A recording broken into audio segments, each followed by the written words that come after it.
Well, good morning. We're once again at Motorcycling Australia, and I'm very proud that we've been able to meet up here with my friend Ross Martin, who has been involved in Motorcycling Australia for many years and has been an enthusiast for more years than we both probably care to remember. It is a long time. And before we start talking about this wonderful bike that we've got here this morning, I just want to give Motorcycling Australia a bit of a plug amongst the members. I think you should seriously consider joining this organisation. I've been a member for quite some time, and there are a lot of benefits, but they are also a voice against the bureaucracy, if you like, that we're all united in one thing and we can get together and be heard as a voice.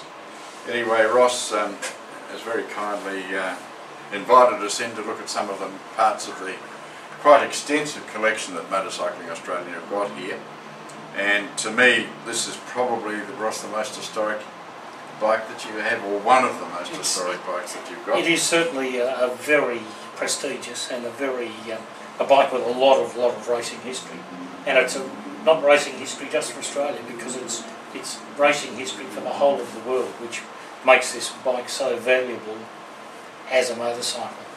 This motorcycle was the bike that really brought Mike Hailwood back to general motorcycle racing. He'd retired from bike racing, and then he went to Formula 1 cars, of course. Drove for Surtees for quite a while. And then gave up, stopped, and was living in New Zealand. And for the 1977 Castrol 6 Hour, he was invited to come across and to ride in this event. And this was the bike that really brought him back to racing. He got the bike again. He did. Jim Scaisbrook, who was a well-known Australian rider, and he raced on this bike.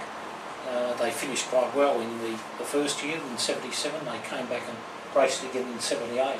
And it was after that, of course, that he went back to the Isle of Man and just blitzed them on the Isle of Man, again on the Ducati, in the Formula 1 Championship. After being away for so long, he just was just enormously skilled and just amazing. And it, as I said, it brought his name back to the general public, back to the general motorcycling people who not had forgotten him, but he'd sort of slipped away in a lot of people's memory. Well, my understanding was that year he came back on the Ducati, they had a record attendance of people going to the Isle of Man, so the magic was still there. Oh, and he was a one-off, really. I don't think that he'll ever be duplicated. Rossi might be very good at what he does, but he doesn't do everything. And Hailwood did everything. He rode little ones, big ones, everything he could put his backside on, he rode the wheels on it, and it was very successful. Yeah, he was in the fortunate position that he had a father who could afford to buy him good machines. It's a good start. And my word. And so from the time he started, he was riding good machine. But he also had enormous amounts of talent, which showed through. Absolutely. Ross, what happened after Hailwood had been riding it? Did it continue racing? It didn't race very much at all. It really sat up in New South Wales for quite a long time, basically in this form, but it was looked after and kept in good condition. And we, being Motorcycling Australia, were very fortunate that it sort of came up for sale about 5 or 6 years ago. And we heard about it, and we were very keen to get it. It was the first bike that we bought for our display, and it is such an historic bike, as I said before, not just for Australia, but for the world of motorcycling. This is the bike that Mike Hailwood rode.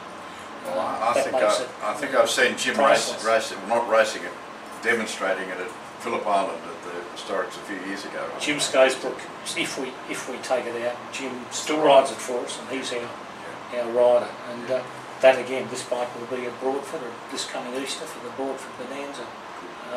So we will have it there on display and there running.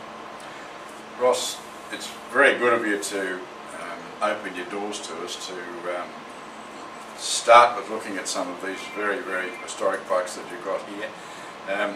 Could I ask that at some stage, if Richard's available, we can come back, because you've got a lot of stuff there that I think people should see and hear about.